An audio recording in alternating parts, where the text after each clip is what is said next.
दुर्घटना या इन्फेक्शन के कारण किसी व्यक्ति का एक या दो पैर अगर कट जाते हैं तो उसमें दिव्यांग प्रतिशतता कितना आएगा। दिव्यांग मेडिकल बोर्ड दिव्यांग प्रतिशतता के निर्धारण हेतु क्या तरीका इस्तेमाल करता है, क्या फॉर्मूला इस्तेमाल करता है, इसके क्या मानक होते हैं, आज इसी के ऊपर हम चर्चा करते हैं।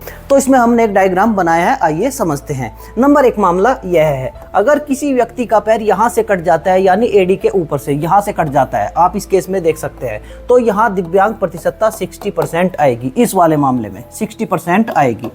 अब दूसरा नंबर का केस, अगर किसी व्यक्ति का पैर एडी से ऊपर से घुटने के बीच से यहाँ से कट जाता है, तो इसमें दिव्यांग प्रतिशतता 65%, यानी यहाँ से दोनों के बीच से, एडी और घुटने के बीच से, इसमें 65% आती है। तीसरा नंबर का केस, घुटने से थोड़े नीचे तक अगर पैर कट जाता है तो 5% बढ़ जाता है, 70%। इस मामले में घुटने से थोड़े नीचे तक, यहाँ 70% हो जाता है। नंबर 4 मामला, अगर बीचों बीच घुटने से कट जाता है, यहाँ से आप देख सकते हैं ये इस व्यक्ति का घुटना है, तो यहाँ 75% आ जाता है, यानी घुटने के बीचों बीच से 75% दिव्यांग प्रतिशतता आएगा। अब अगर घुटने से ऊपर कट जाता है, इस वाले मामले में नंबर 5 केस है, तो यहाँ 80% दिव्यांगता आएगी, यानी घुटने से ऊपर से कट जाता है 85%।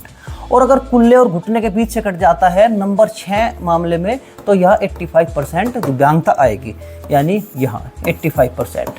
और अगर कुल्ले तक कट जाता है, नंबर 7 मामला, अगर कुल्ले तक कट जाता है तो फिर यहाँ 90% दिव्यांगता आ जाती है, यहाँ 90%। और अगर कुल्ला भी कट जाता है, इस वाले मामले में नंबर 8 मामला, तो यहाँ 100%, सीधा 10% बढ़ जाती है, यानी कुल्ला भी अगर कट जाता है किसी व्यक्ति का तो 100% दिव्यांगता आती है। तो इस तरीके से 5% बढ़ता चला जाता है, आप इसको समझ सकते हैं। ये तो एक पैर की बात हुई। और अगर किसी व्यक्ति का दूसरा पैर भी कट जाता है किन्हीं मामलों में, तो उसमें दिव्यांग प्रतिशतता कैसे आएगी, आइए देखते हैं। अब एक व्यक्ति है, इस व्यक्ति के दोनों पैर कटे हैं, एक पैर मानकर चले यहाँ से कटा है और एक पैर घुटने से ऊपर से, तो इस वाले मामले में यहाँ 60% दिव्यांगता आ जाएगी और यहाँ 80% आ जाएगी।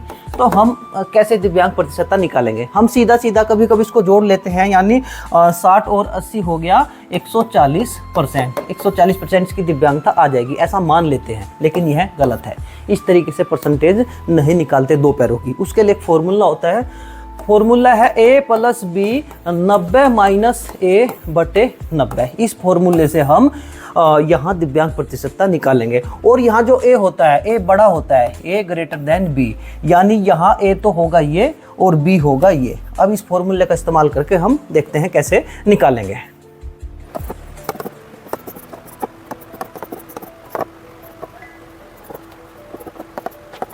तो इस तरीके से फॉर्मूले का इस्तेमाल करने के बाद यहाँ 86.67% दिव्यांगता आ जाती है, 86.67। लेकिन इसमें बाद में हमें 10% जोड़ना है एक्स्ट्रा, ये नियम होता है। दो पैरों के केस में यहाँ 10% हम जोड़ लेंगे, तो हमारी जो अंतिम दिव्यांगता आती है वो 96.67%, यानी इसको लगभग 97% मान लेंगे। यानी अगर किसी व्यक्ति का पैर यहाँ से और यहाँ से कटा है तो इसकी दिव्यांगता 97% आ जाएगी। यहाँ डायरेक्ट ये नहीं जोड़ा जाता, ये फॉर्मूला होता है। अब मानकर चलते हैं यहाँ किसी वजह से दोनों पैरों का इस फॉर्मूले का इस्तेमाल करने के बाद यहाँ 96 की जगह 95 आ जाता %, उसमें हम 10 जोड़ेंगे तो फिर वह कितना हो जाएगा, 105। परंतु ध्यान रखना है, कभी भी यह दिव्यांगता 100% से ऊपर नहीं होनी चाहिए, 100 अंतिम होती है। तो अगर कुछ ऐसे मामले आते हैं 100% से ऊपर, 10 का बैठे जुड़ने के बाद 100% से ऊपर दिव्यांगता निकल जाती है, तो उसको 100 ही मानना है, लास्ट 100% ही दिव्यांगता रहती है। यानी इस फॉर्मूले का इस्तेमाल करने के बाद और 10% एक्स्ट्रा जोड़ने के बाद दिव्यांगता 100 से ऊपर नहीं होनी चाहिए, बस 100% अंतिम होती है। तो इस तरीके से हम दिव्यांग प्रतिशतता का निर्धारण करते हैं। एक पैर में वह 5% एक्स्ट्रा बढ़ता जाता है जैसे जैसे ऊपर से कटता है, और दो पैरों के मामले में इस फॉर्मूले का इस्तेमाल करते हैं जहां ए बड़ा परसेंटेज होता है, जहां दिव्यांगता ज़्यादा होती है जिस पैर में, बी छोटे पैर की, और यह कभी भी लास्ट में 10 जुड़ने के बाद 100 से ऊपर नहीं निकल जाना चाहिए, लास्ट 100 ही होता है।